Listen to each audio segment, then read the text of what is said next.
transmisión de la Biblia. ¿Cómo fue posible que la Biblia llegara hasta nosotros con esa certificación, con esa seguridad, con esa certeza de que la palabra es textualmente como fue escrita desde el principio? Bueno, ayer tuvimos la oportunidad de conocer de qué manera la fidelidad del pueblo judío y la fidelidad del pueblo cristiano en los principios permitió esta posibilidad de que hasta ahora nosotros sigamos teniendo la palabra que el Señor preveyó y determinó que fuera revelada a nosotros. Vimos también, mi hermano, el asunto de los idiomas, para que quedara muy claro en qué idioma se escribió la Biblia.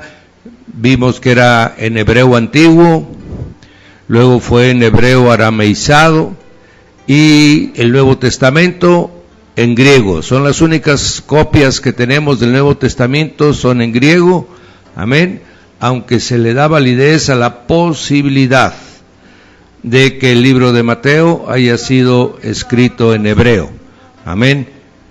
De esta manera han llegado hasta nosotros múltiples copias, abundante material, verdaderamente que puede garantizarse de que tal y como nosotros ahora tenemos las traducciones, ha sido la forma como fue revelada la palabra. Entendemos, y eso lo veremos en el tema de las traducciones, que al pasar de un idioma a otro, pierde brillantez, pierde a veces cierto contenido, pero no deja de dar la idea con la cual se transcribió. Y nosotros tenemos, mi hermano, y esto es muy importante decirlo, claro, una persona que escribe un libro académico, una persona que hace un estudio científico, no es posible que diga, bueno, eso no es problema, porque el Espíritu Santo, que es el revelador de la palabra, cuando es invitado, pues él mismo se encarga de que en la mente del hombre conciba el contenido de lo que él pretendió decir. Amén. Si aún entre los mismos cristianos no invocan al Espíritu Santo para leer la Santa Biblia, pues no podemos esperar que un académico, una persona de conformación secular, pues le dé cabida al Espíritu Santo para tener la certeza que Él es el que garantiza que leamos en cualquier lengua que leamos, entenderemos lo que Dios quiso decirnos. Amén. Bien, ya caminamos también en el sentido de la obra de Esdras, que fue tan extraordinaria, ¿verdad? Y ahora vamos a tratar los manuscritos latinos. Hablamos ayer de los manuscritos griegos que fueron escritos en letras mayúsculas, unciales, o en letras minúsculas, manuscritas, amén, en los tres estilos, según el lugar donde se originaron, el estilo bizantino, si fue en la zona de todo lo que es Turquía, que fue la segunda sede de la capital romana, o ya sea en el estilo occidental, como se escribía en todo lo que estaba bajo el dominio de Roma, o bien en el sistema alejandrino, que era lo que estaba bajo la influencia de Alejandría en el norte de Egipto. Según este lugar que fuese, era la particularidad tanto del material como la forma de presentación de los manuscritos. Esa es la única diferencia, no el contenido, sino la forma de su presentación y el material en que fueron escritos. Amén. Bien, pero tenemos también un material que es muy importante, y a eso se les conoce como los manuscritos latinos. Amén. El primer tipo de lengua latina, obviamente, que se conoció, pues fue el latín antiguo. Las cartas de Pablo y el Evangelios ya estaban traducidos a esta lengua del latín antiguo. Cerca del año 180 después de Cristo se han encontrado ciertas referencias de que este idioma del latín antiguo fue tomando preeminencia. Ahora bien, ¿por qué el latín? Lo importante es esto. Recordamos todos que Grecia conquistó todo el mundo e impuso su cultura y su lengua, pero después vino Roma y dominó al mundo. Roma fue conquistando aún muchísimo más de lo que había conquistado el imperio griego, y el imperio romano, como todos los imperios, llegaban e imponían su lengua. En el caso de la religión, el imperio romano fue muy flexible, permitió que todos los pueblos continuaran con sus dioses. Es más, los romanos incorporaron todos los dioses que fueron de los pueblos que fueron conquistando y los volvieron suyos, de tal manera que los romanos tenían una cantidad verdaderamente grande de dioses, pero su lengua la fueron imponiendo poco a poco, ya que con su lengua se trataban todos los asuntos diplomáticos y todos los asuntos de tipo político, y todo mensaje y decreto que daba el César lo hacía en latín, de tal manera que el latín de alguna manera fue siendo incorporado en la sociedad como presencia de este pueblo. Entonces ya casi todas las personas que vivían en Roma, por ejemplo, hablaban griego y hablaban latín. Y seguro que si procedían de alguna otra zona, también hablaban su lengua original. Por ejemplo, si alguno era judío, pues entonces ese hablaba el arameo, hablaba el griego y hablaba el latín, ¿verdad? De esta manera se fue habilitando este idioma, y se encontraron pues algunos papiros que databan del año 180 después de Cristo, en el que se encontraron ya textos bíblicos traducidos al latín. Amén.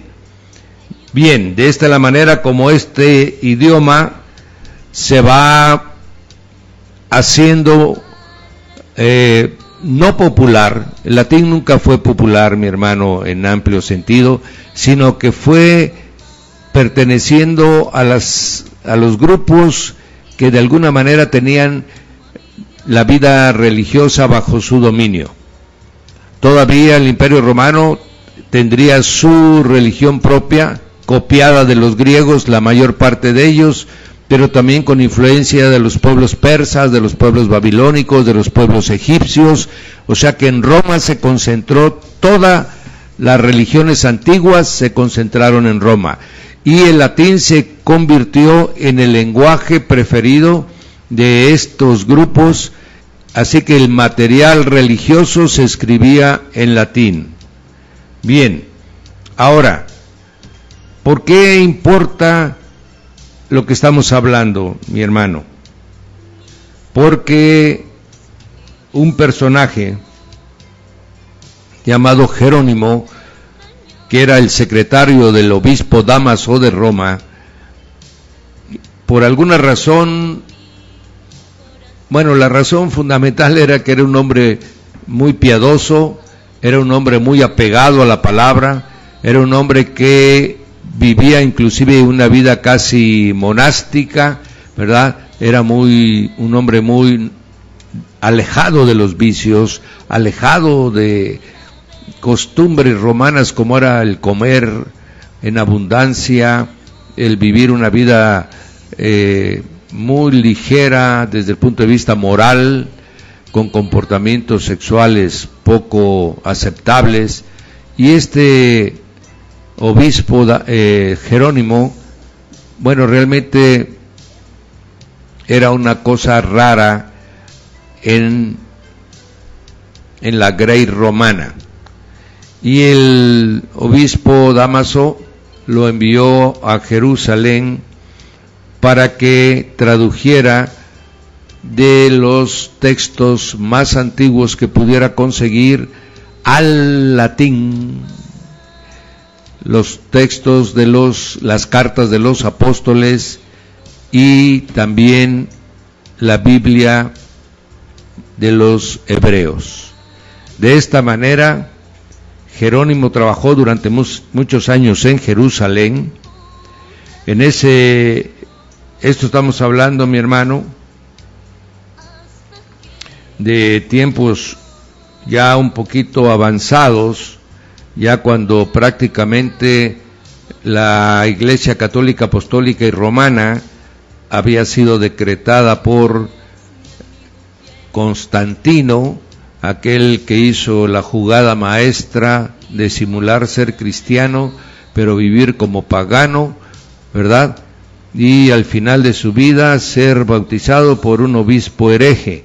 De esta manera podemos entender la calidad de vida que tenía este hombre, y de esta herencia de la constitución de la Iglesia Católica Apostólica es la intención en el año 382 aproximadamente, en que empieza Jerónimo a trabajar para hacer de esta manera una Biblia en el latín que ya se había convertido para ese tiempo en la lengua oficial de los que profesaban la religión católica. Así como el griego era la lengua oficial de lo que era la cultura, el arte, inclusive los negocios, el latín se convirtió en el idioma oficial de lo que era religioso. Así que trabajó Jerónimo y tradujo de esta manera, de una manera muy acuciosa, muy delicada. Era un hombre muy perseverante, un hombre entregado 100% a la obra de Dios. Amén. En esos tiempos todavía se conservaba bastante de la pureza en muchas personas que fueron convertidas por decreto de la cristiandad primaria al catolicismo. Había muchísimos que todavía conservaban la piedad como forma de conducta, y uno de ellos era Jerónimo. Entonces Jerónimo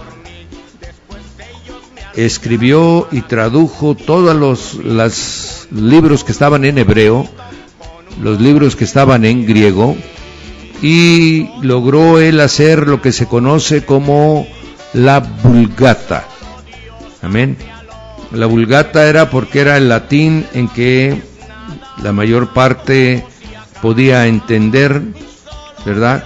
Era un término, no quiere decir vulgar como muchos pensábamos, inclusive que Vulgata quería decir vulgar. No, Vulgata era porque era el latín más generalmente aceptado, ¿verdad? Y así, de esta manera, él se basó en todo lo que existía en ese tiempo, se le puso a su servicio por los sacerdotes de Jerusalén. Pusieron ya una Jerusalén reconstruida, mi hermano, ¿verdad? Porque Jerusalén fue reconstruida en el año 160 aproximadamente, y ahí volvió a regresar los rabinos y algunos sacerdotes, y le dieron, sobre todo el Sanedrín, que volvió a instalarse en Jerusalén, le dieron acceso a libros que no podía tener cualquiera en sus manos. De tal manera que el trabajo de Jerónimo fue un trabajo verdaderamente que reflejaba la realidad al latín de lo que existía con los libros hebreos y los libros griegos. Amén. Claro, hablamos del hebreo aramaizado, ¿verdad? Bien, ahora, ¿por qué es importante esta traducción? Es importante porque a partir de que sacó a la luz Jerónimo su traducción, la Iglesia Católica la convirtió en la única Biblia oficialmente aceptable para que fuera de alguna manera leída o como referencia de todo lo que se tratase acerca de la vida cristiana, de la palabra de nuestro Señor Jesucristo. Y esa traducción que hizo Jerónimo es la que hasta ahora, 2016, la Iglesia Católica Apostólica y Romana considera como la única oficial y válida. Amén. Si bien es cierto que ha permitido que se editen y se publiquen otras traducciones, ¿verdad? Como es la Biblia de Jerusalén, la Biblia de Torres Amá, la Nácar Colunga y muchas más que ahora últimamente ha autorizado. Esto fue hasta el Vaticano II, amén. Pero prácticamente es esta, la Vulgata, la que fue ratificada como la Biblia oficial. Es la única traducción que ellos aceptan, de tal manera que si usted quisiera saber cómo están escritos los conceptos en latín, tendría usted que aprender latín, tendría usted que ir a comprar una Biblia que estuviera en latín, y de esa manera entendería usted, ¿verdad?, cuando habla un personaje como es el sacerdote católico. Por eso primero, hasta el Vaticano II, que fue en 1968, ellos daban las misas en latín, y todo lo que leían era precisamente de la Vulgata latina. Bien, esta es su importancia. ¿Por qué es tan importante para nosotros, todos los latinos, la Vulgata? Porque fue una de las bases importantes que tomó la reina Casiodoro de Reina para poder traducir la Biblia que usted y yo tenemos en nuestras manos. La Vulgata latina le sirvió a Casiodoro de Reina como una base fundamental para poder traducir su Biblia, la famosa Biblia del oso. Amén. Ahora bien, nosotros vamos a ver en el tiempo de las traducciones qué otros recursos usó, pero fundamentalmente fue esta una de las herramientas más importantes, pero ya convertida al lenguaje romance español, ¿verdad? Esto es lo que le da para nosotros los latinos, mi hermano, la importancia de esta traducción de Jerónimo, que se conservan, mi hermano, se conservan totalmente bien, en su totalidad, como para ser entendida, como para ser estudiada, como para ser revisada, y de esta manera poder saber que la Biblia que nosotros estamos leyendo es una Biblia que fue debidamente traducida en su tiempo y en su oportunidad. Amén. Ahora bien, ¿qué otra característica importante tiene esta traducción latina? De que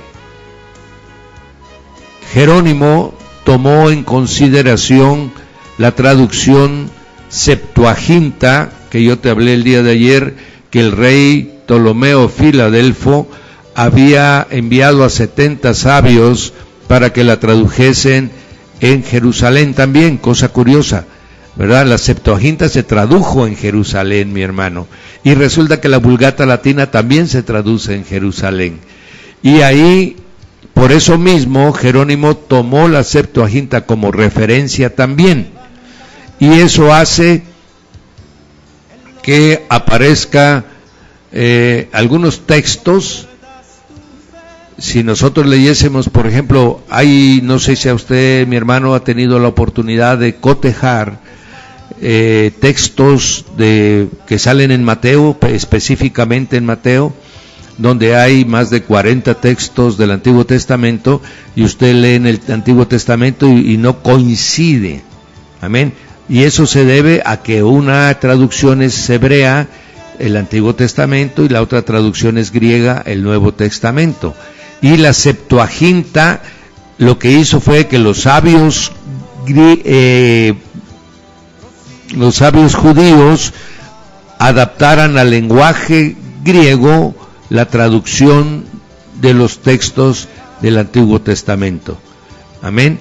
Y esta fue la que también de alguna manera utilizó Jerónimo, y así, además de esas características que estamos comentando ahorita, consideró los libros apócrifos, o más bien conocidos como deuterocanónico, para no usar un término que ahorita ya pareciera despectivo.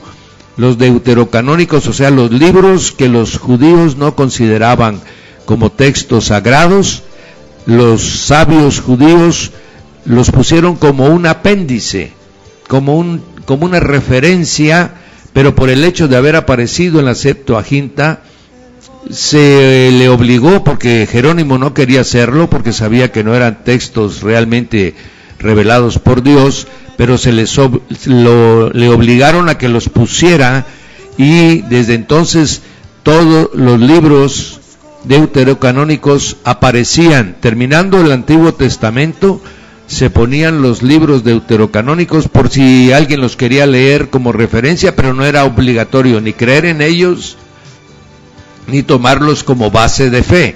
Eran referencia, y luego empezaba el Nuevo Testamento. Amén. Así es como está escrita la Vulgata, y así fue como durante muchos años se presentó. Amén.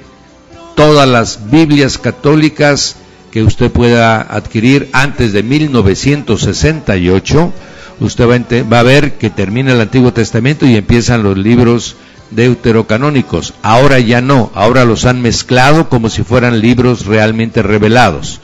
Ese es otro tema. Bien, ahora de esta manera la Vulgata fue desde ese tiempo uno de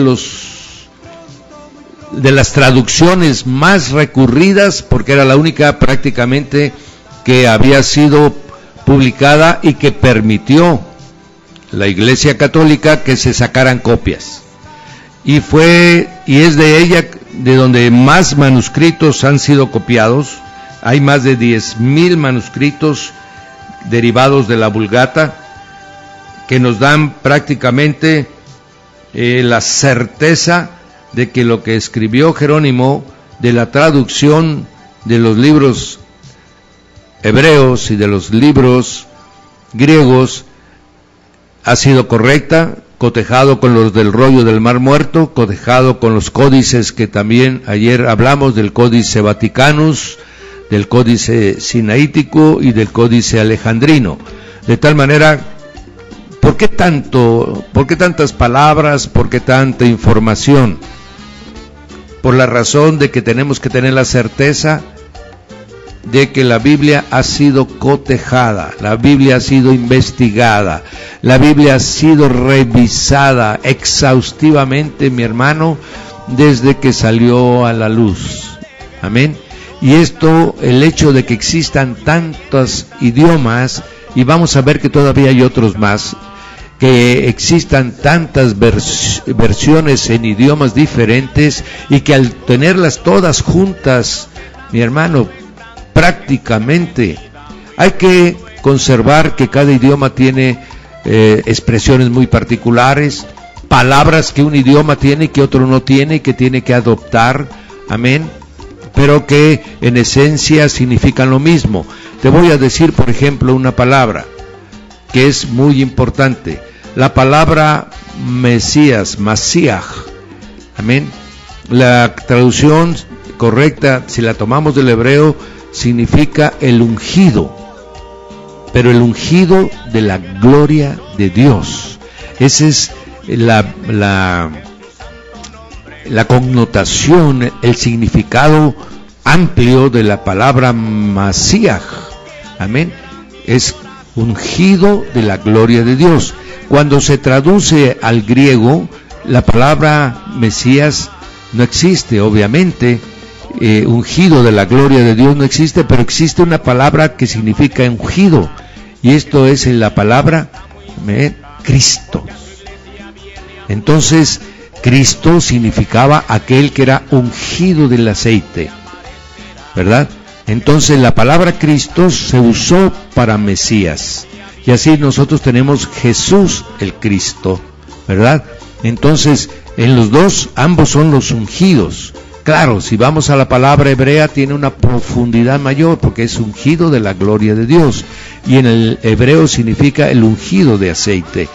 De esta manera, cada idioma fue acomodando la palabra que más tenía para usarla en su traducción. Amén. Muchos podrán decir, bueno, hubieran conservado la palabra Mesías, ¿verdad? Amén. Pudieron haberlo hecho, pero veremos después, cuando estemos hablando de las traducciones, mi hermano, el contenido ya de enfoque religioso, de enfoque político, de enfoque cultural en contra del pueblo judío. Bien, ahora estamos hablando de la Vulgata. Entonces la Vulgata, mi hermano, se convierte en la referencia oficial, y a partir del año 400 aproximadamente en adelante es la única Biblia que utiliza la Iglesia Católica, y empieza a sacarle copia. Esa es la que aprenden en los monasterios, esa es la que aprenden los sacerdotes, esa es la que usan los obispos, y esa es la que usa el obispo de Roma, de tal manera que es la única que se le considera con validez oficial, de tal manera que las otras traducciones van perdiendo su fuerza y por lo tanto no se van reproduciendo con tanta abundancia como lo hicieron con la Vulgata. Bien, esta es la razón, mi hermano, de la importancia de esta traducción al latín, y ahí adquiere su preeminencia por ser impuesta a través de la nueva religión que había creado Constantino. Bien, hay un dato curioso referente a la Vulgata, por eso debemos de entender que Dios, en su grande misericordia y sabiduría y poder, mi hermano, sabe las cosas, cómo las guarda.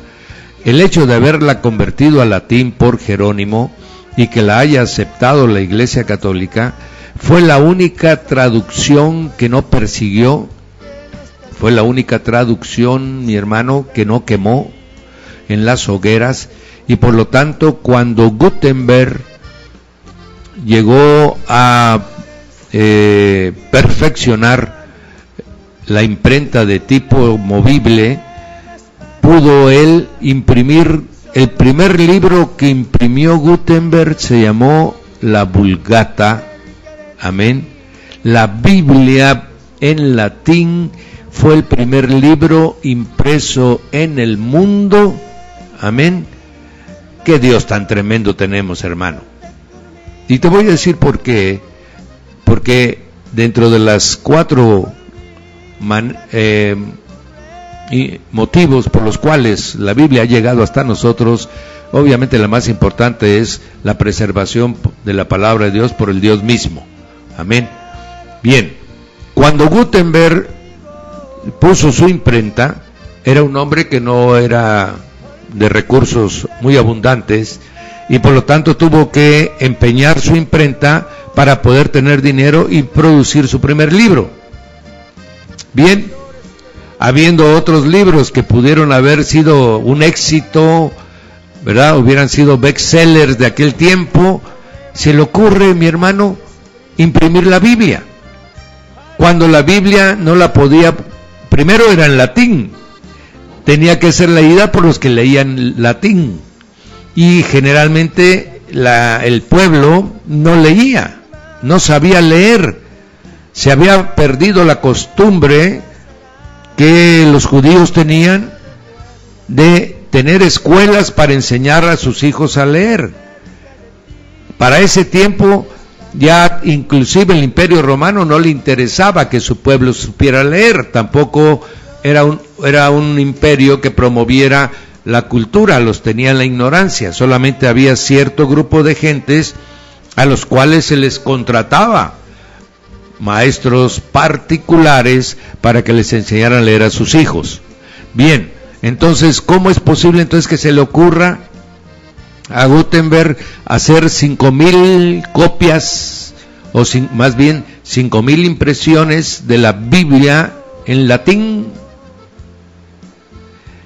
Cuando tuvo esto, ¿a quiénes se las pudo vender? Solamente se lo pudo vender a los nobles, se los vendió a los, obviamente, a los curas, a los obispos, a las gentes que tenían capacidad económica alta para poderlo comprar, y muchos libros no se vendieron.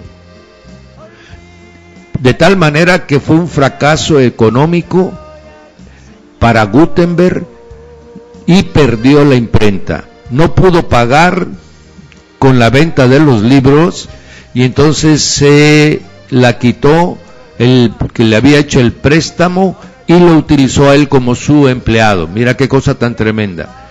Pero ese tiraje de 5,000 ejemplares, que para ese tiempo era abundantísimo, mi hermano, ¿verdad? 5,000 ejemplares que se pudieran haber copiado mediante el sistema que se usaba en los monasterios por los copistas, se hubiera llevado, mi hermano, cientos de años. Y Gutenberg lo tiró en la primer tirada, y eso también le causó su fracaso económico, pero a la vez permitió que la Biblia fuera conocida fuera del ámbito religioso, y muchos nobles, muchas gentes de recursos, muchos que estaban convirtiéndose ya en la clase burguesa de ese tiempo, pudieron adquirir la Biblia. Entonces la Biblia salió de donde estaba escondida, salió de donde estaba, mi hermano, guardada por la iglesia reinante de ese tiempo, y se escapó de sus manos. Amén. Y así llegó a Alemania, llegó a Inglaterra, llegó a Francia, llegó a toda Italia, mi hermano, o sea, toda la Europa que estaba renaciendo, tuvieron copias de la Biblia. Ahora sabemos cómo Dios obra, mi hermano, así que siempre confiemos en el poder que solo Él sabe ejercer de una manera tan tremenda. Así como en la Torre de Babel hizo que hubieran todas las lenguas en el mundo, así ahora con una imprenta hace que su palabra otra vez vuelva a diseminarse, a difundirse a través de toda la Europa que en ese tiempo se estaba desarrollando. Amén. Otra característica que hablábamos de la lingüística, mi hermano,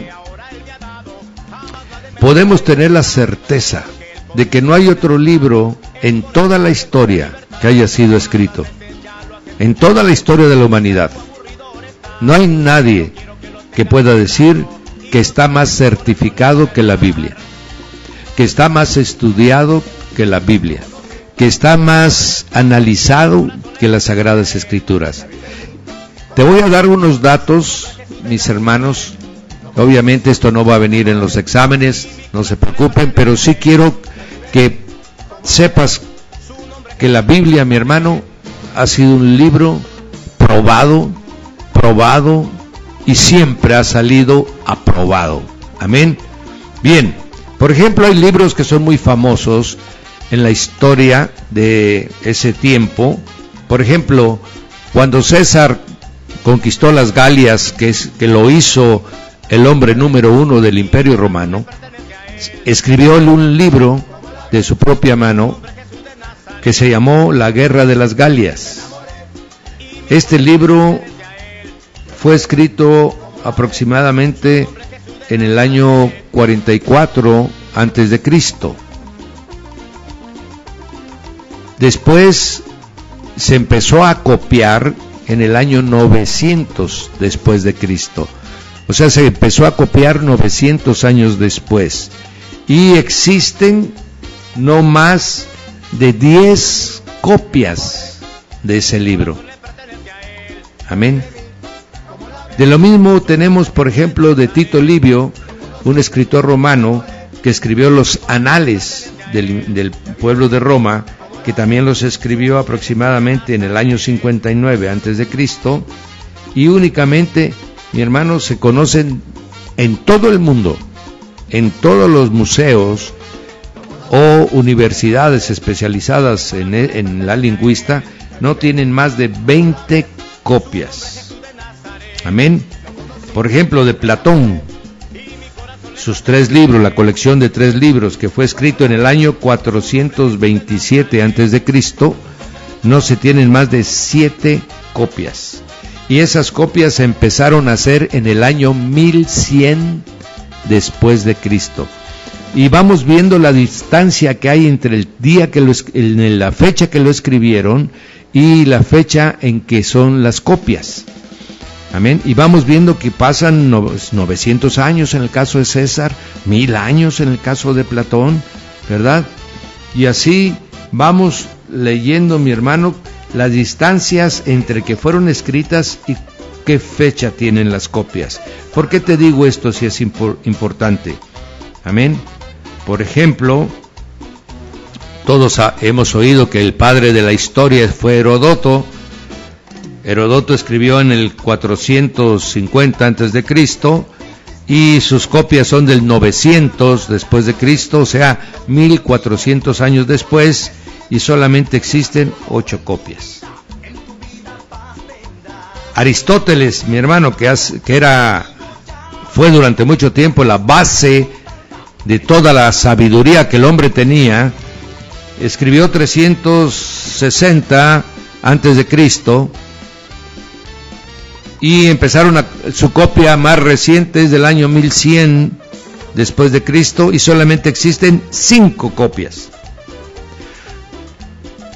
De tal manera que, primero, ¿cómo garantizamos que lo que escribió él 1000 años después sea realmente lo que escribió?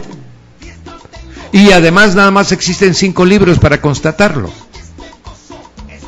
No pudo haber modificación. Uno dice, pues es muy probable que sí. Amén. Bueno, pero eso también, así está la Biblia, ¿no? Fíjese usted que no.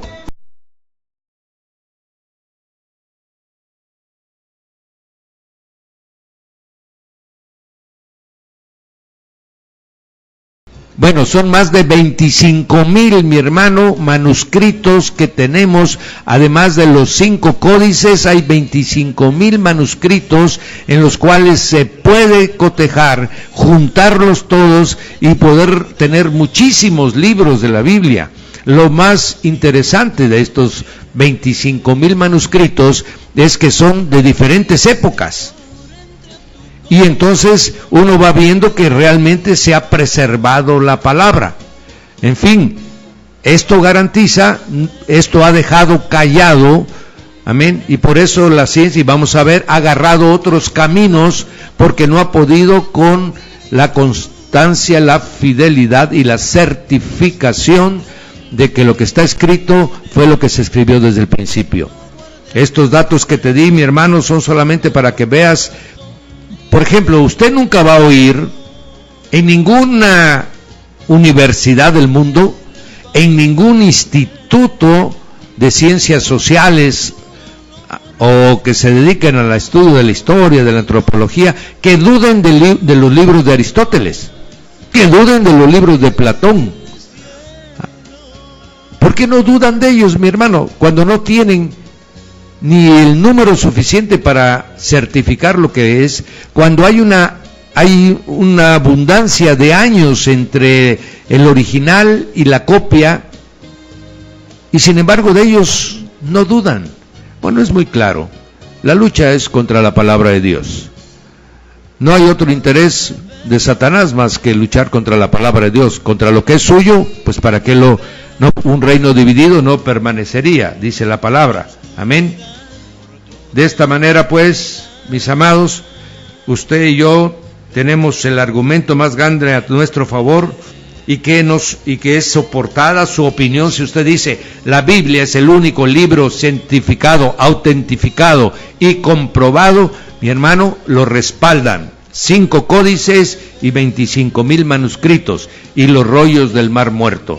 Así que nosotros estamos en la verdad, estamos en lo que ha sido garantizado, no solo por fe, que eso es suficiente para nosotros, sino por toda la ciencia desde que se escribió las Sagradas Escrituras. Amén.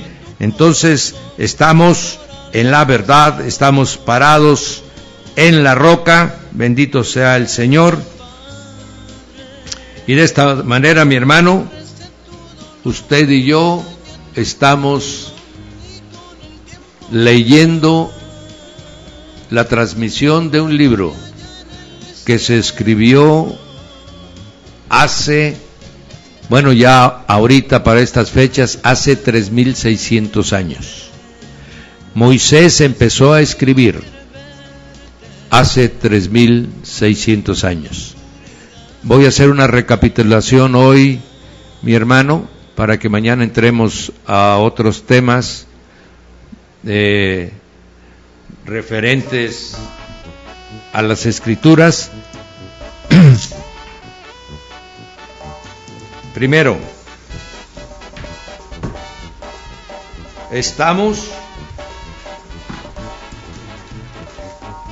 con el libro más certero,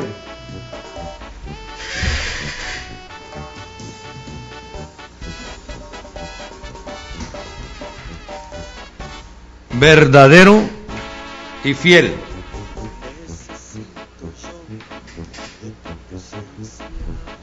La palabra de Dios está en nuestras manos. La revelación de Dios está en nuestras manos. Amén. Conforme vayamos viendo lo de las traducciones, usted va a saber qué Biblia tener ahora en sus manos y cuál no. Porque eso ya es trabajo posterior, eso es de los últimos años, mi hermano. Eso es de 2000 para acá, otra estrategia que está usando el enemigo. Pero vamos a recapitular con lo que tenemos. Hace 3,600 años empezó a escribir Moisés. Amén. Moisés escribió, sí, los mandamientos dentro del arca del pacto están escritos en piedra. Amén. Pero todas las demás instrucciones, incluyéndose los mandamientos, se fueron escritos obviamente en rollos de piel. La palabra fue traducida como libro, pero en ese tiempo no existían los libros como hoy los conocemos. Los libros de ese tiempo, mi hermano, no eran más que rollos, ¿verdad? Y cuando eran muy importantes los mensajes que se mandaban por esos rollos, se lacraban, o sea, se ponían sellos. Bien, ahora, Moisés tendría conocimientos suficientes. Él fue educado en todo lo que los egipcios, en toda la ciencia de los egipcios, en la escritura de los egipcios, en las matemáticas, en el arte de gobernar, en la ciencia de la diplomacia, en todo fue instruido. Esto lo puedes leer tú en el capítulo 7 de Hechos de los Apóstoles. Y entonces Moisés tuvo la capacidad para escribir. Sin duda alguna, ¿tuvo tiempo para escribirlo? Tuvo 40 años en el desierto, mi hermano. Creo que le sobró un poco de tiempo para poder escribir solamente 5 libros. Amén. Que si usted suma, el libro de Génesis tiene 40 y cerca de 50 capítulos, ¿verdad? El libro de Éxodo tiene cerca de 40 capítulos. Amén. Y de esta manera usted va sumando y no son tantos como para que no pudiera escribirlos. Además que era un hombre muy dedicado, un hombre muy sobrio y muy entregado totalmente a Dios. De esta manera, ahora lo que la gente ha dicho, pero él no vivió para poder escribir Génesis, porque él empieza a vivir en Éxodo. ¿Qué acaso tu Dios, mi Dios, no tiene la facultad de tomar en el espíritu a las personas y llevarlas y moverlas en el tiempo cuando están en el tercer cielo. Amén. Pues eso es lo que sucedió con Moisés. Y le fue siendo narrado muchos encuentros que dice en Éxodo, si tú ves, dice, y cuando Moisés entraba al tabernáculo, dice, todo el pueblo salía a verlo, porque la nube se depositaba sobre el tabernáculo, y ahí se quedaba horas Moisés, mi hermano, y salía, y luego salía Moisés, dice, y todo el mundo volvía a meterse a su tienda. Y Moisés no les decía que les había dicho en ese encuentro, no en todos los encuentros, le reveló al pueblo de Israel lo que Dios le estaba hablando. Entonces podemos tener la certeza de que el Dios que le reveló al apóstol Juan todo el Apocalipsis de lo que iba a venir, le reveló a Moisés lo que había sucedido. Amén. Este es el argumento que se usa generalmente por el pueblo, por la iglesia que cree en el Dios de los tiempos. Amén.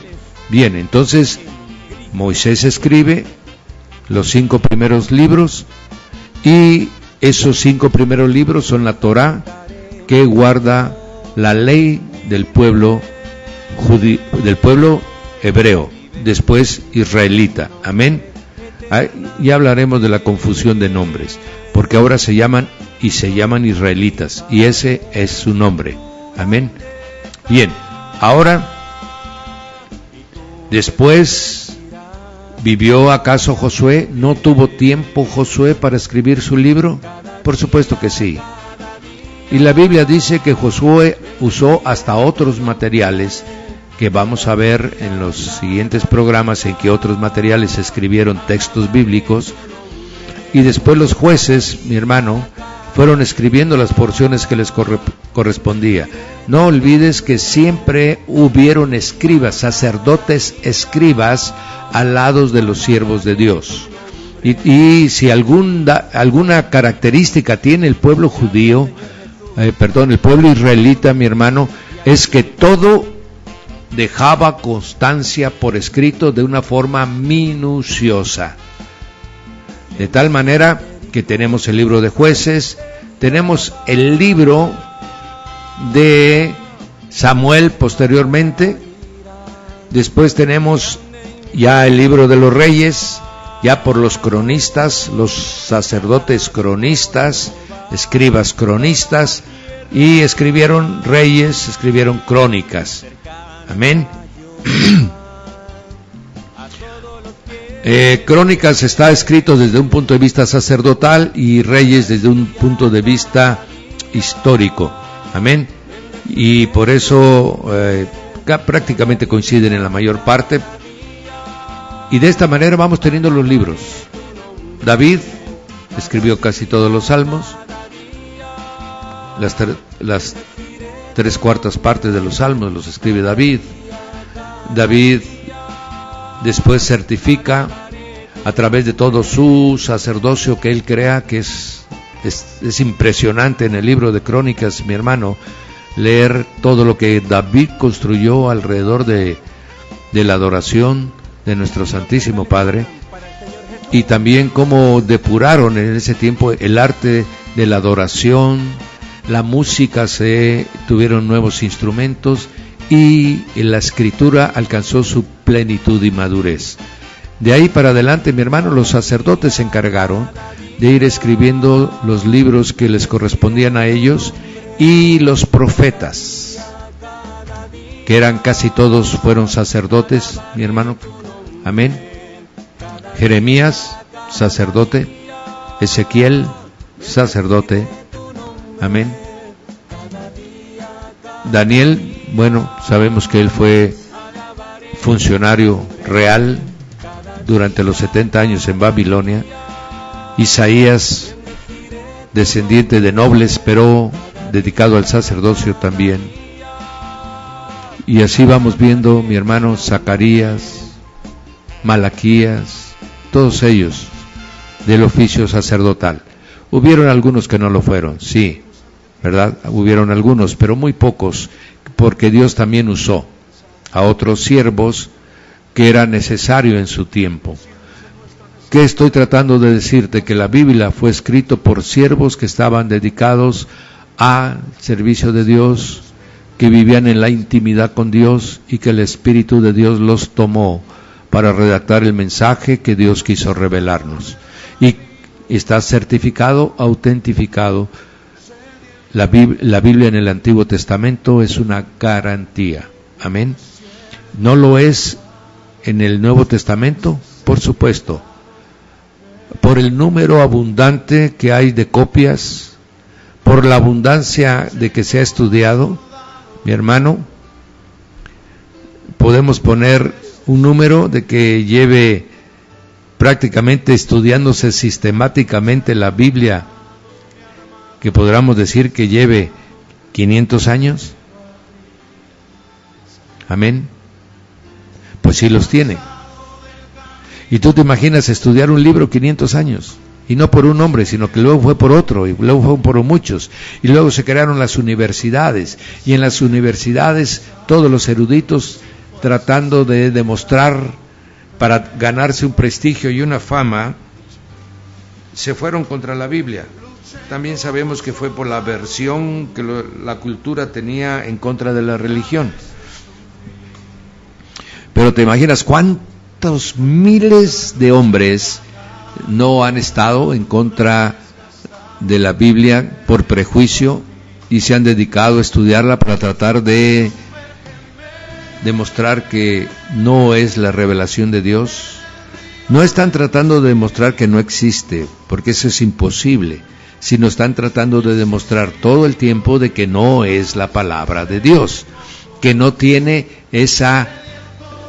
no cumple esa cualidad que se llama inerrancia, que significa revelación de Dios al hombre, ¿verdad? Eso es lo que ellos han tratado de demostrar, que la Biblia no es inerrante, que la Biblia ha sido escrita por hombres, pensada por hombres y es producto de la mente del hombre. Esa es la intención de la ciencia, de la academia, de todo el mundo secular y de Satanás con todos sus secuaces. Sin embargo, se ha sostenido y la Biblia se ha mantenido como tal. Amén.